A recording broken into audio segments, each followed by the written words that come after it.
भारत के पश्चिमी किनारे पर जहाँ समुद्र की लहरें भगवान शिव के नाम का जाप करती हैं, वहीं बसा है एक पवित्र तीर्थ सोमनाथ। ये केवल एक मंदिर नहीं बल्कि आस्था का, इतिहास और शक्ति का प्रतीक है।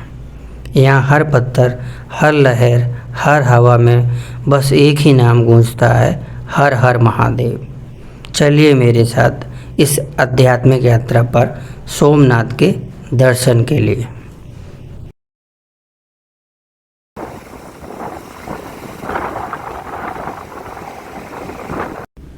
नमस्कार दोस्तों, आज हम पहुँचे हैं उस स्थान पर जहां आस्था और इतिहास का संगम होता है। ये है सोमनाथ धाम, भगवान शिव का पहला ज्योतिर्लिंग। एक ऐसा मंदिर जिसे बार बार तोड़ा गया, लेकिन हर बार और भी भव्य रूप से खड़ा हुआ। तो चलिए इस दिव्य यात्रा की शुरुआत करते हैं सोमनाथ के दरबार से।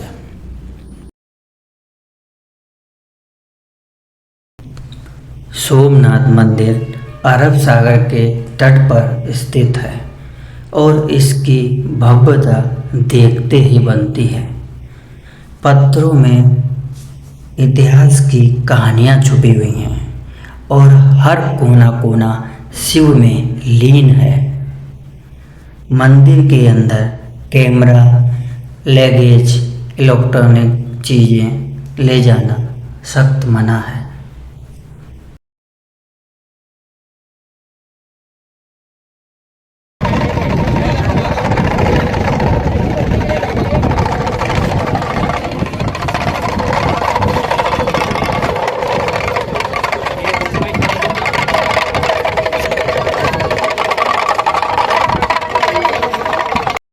मंदिर के पीछे फैला ये विशाल सागर मानो जैसे शिव शक्ति का प्रतीक हो।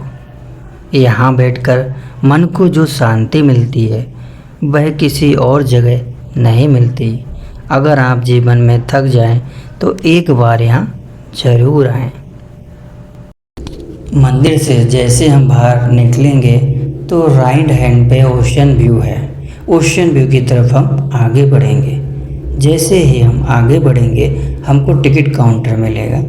टिकट काउंटर से हम टिकट लेंगे, जहाँ पर कैंडिडेट 5 रुपीज़ टिकट है। टिकट लेने के बाद हम आगे बढ़ेंगे। जैसे ही हम ओशन व्यू की तरफ आगे बढ़ेंगे तब हम देखते हैं कि हनुमान जी की एक विशाल प्रतिमा जो कि वहाँ पर बनी हुई है।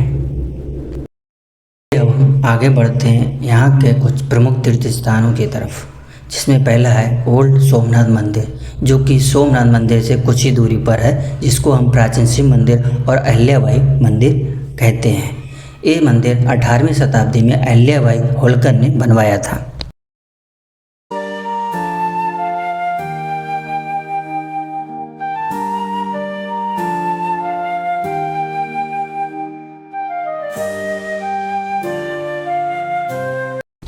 चलिए अब हम आगे बढ़ते हैं श्री राम मंदिर की तरफ, जो कि सोमनाथ मंदिर से कुछ दूरी पर स्थित है। कहा जाता है ये मंदिर भगवान श्री राम, माता सीता, लक्ष्मण को समर्पित है। इस मंदिर में संगमरमर की बहुत सारी सुंदर मूर्तियां हैं। कहा जाता है कि यहाँ पर रजिस्टर में राम नाम लिखने से मन को शांति और पुण्य फल प्राप्त होता है।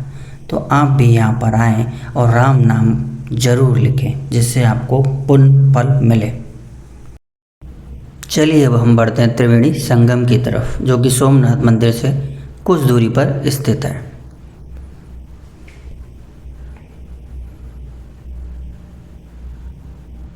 कहा जाता है कि यहाँ पर 3 नदियों का मिलन है, हिरण्य, कपिला और सरस्वती। ये एक साथ मिलती हैं और फिर अरब सागर में समा जाती हैं। ये स्थान धार्मिक दृष्टि से अत्यंत महत्वपूर्ण है। माना जाता है कि भगवान श्री कृष्ण ने पृथ्वी का त्याग किया था यहाँ स्नान करने से पापों को नाश और मोक्ष की प्राप्ति होती है। सोमनाथ का गीता मंदिर वह स्थल है जहाँ भगवान श्री कृष्ण ने अर्जुन के साथ श्रीमद् भगवत गीता का उपदेश दिया था। ऐसा माना जाता है यहाँ संगमरमर से बना भव्य मंदिर है जिसकी दीवारों पर पूरी गीता के श्लोक अंकित हैं। मंदिर का निर्माण B.R. बिरला ने करवाया था। भगवान श्री कृष्ण ने अपने जीवन के अंतिम दिनों में यहीं विश्राम किया था और उन्होंने अपने लोक को त्याग करने की ओर कदम बढ़ाए। गीता मंदिर के अंदर बलदेव जी की गुफा और लक्ष्मी नारायण का मंदिर भी है और श्री महाप्रभु जी की बैठक और भगवान कृष्ण के चरण पादुका भी हैं।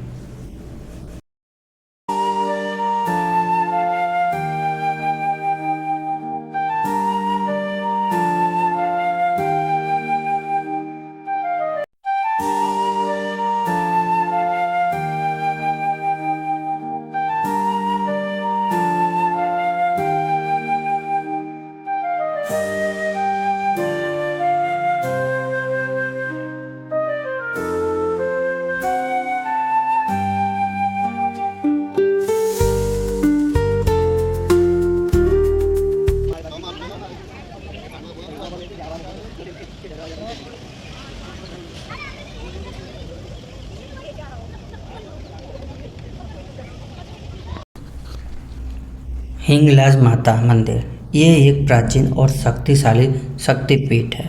ये मंदिर देवी सती के शक्तिपीठों में से एक माना जाता है। ऐसी मानता है कि यहाँ माता सती का ब्रह्मरंध्र मतलब सिर का हिस्सा गिरा था। यह मंदिर श्रद्धालुओं में विशेष आस्था का केंद्र है।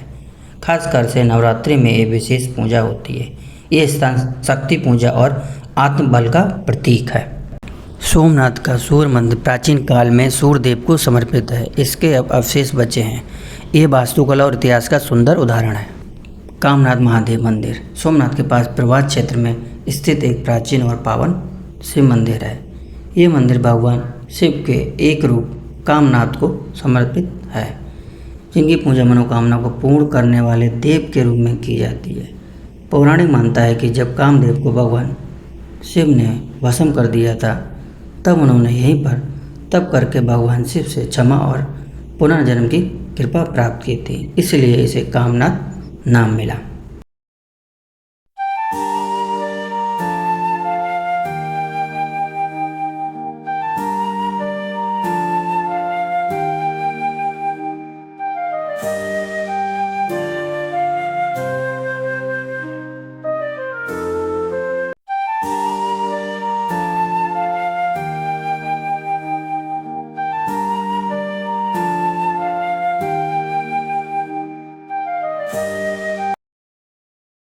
भीड़भंजन महादेव मंदिर सोमनाथ के पास स्थित एक प्राचीन शिव मंदिर है। ये भगवान शिव को भीड़भंजन के रूप में पूजा जाता है, हर संकटों और बाधाओं को दूर करने वाले।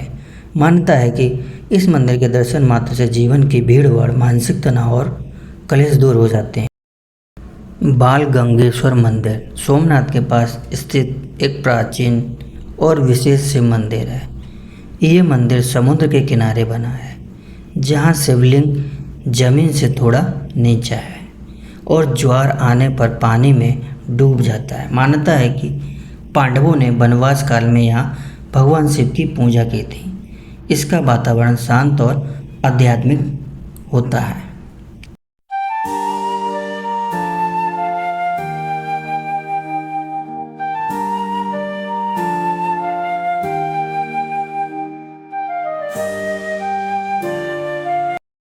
भालका तीर्थ सोमनाथ में स्थित एक अत्यंत पवित्र स्थल है, जहाँ भगवान श्री कृष्ण ने अपने जीवन का अंतिम क्षण बिताया था।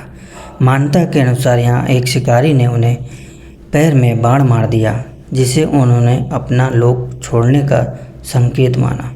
ये स्थान प्रवास क्षेत्र में स्थित है और यहाँ श्री कृष्ण की एक शांति मूर्ति है। भक्त यहाँ गहराई से भावुक और शांत अनुभव करते हैं। भालका तीर्थ श्री कृष्ण के जीवन का अंतिम अध्याय दर्शाता है और मोक्ष की ओर उन्हें कदमों की याद दिलाता है।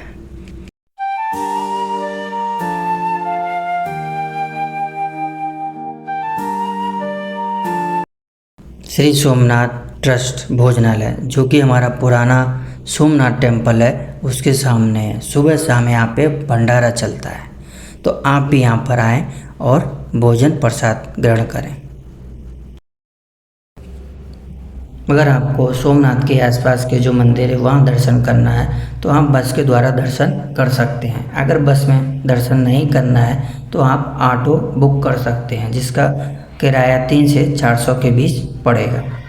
सोमनाथ में रुकने के लिए आपको श्री सोमनाथ सेवा ट्रस्ट, जिसमें आपको 600 रुपये में 3 बेड वाला रूम मिल जाएगा और 200 रुपये में सिंगल डोरमेट्री मिल जाएगा। इसका रजिस्ट्रेशन आप श्री सोमनाथ सेवा ट्रस्ट की ऑनलाइन भी बुकिंग कर सकते हैं। अगर आपको होटल या गेस्ट हाउस चाहिए तो वो आपको 500 से लेके 1500 के आसपास मिल जाएगा। सोमनाथ आने के लिए आपको अहमदाबाद से डायरेक्ट बस सोमनाथ की मिल जाएगी। बाई ट्रेन आपको अहमदाबाद से भेरावल की मिल जाएगी। भेरावल से सोमनाथ 8 किलोमीटर की दूरी के आसपास है, तो आप वहाँ से ऑटो करके सोमनाथ पहुँच सकते हैं। और अगर आप बाई प्लेन से आना चाह रहे हैं तो यहाँ का जो नियर एयरपोर्ट है वो राजकोट में है। सोमनाथ आने का जो सही समय है सितंबर से मार्च के बीच।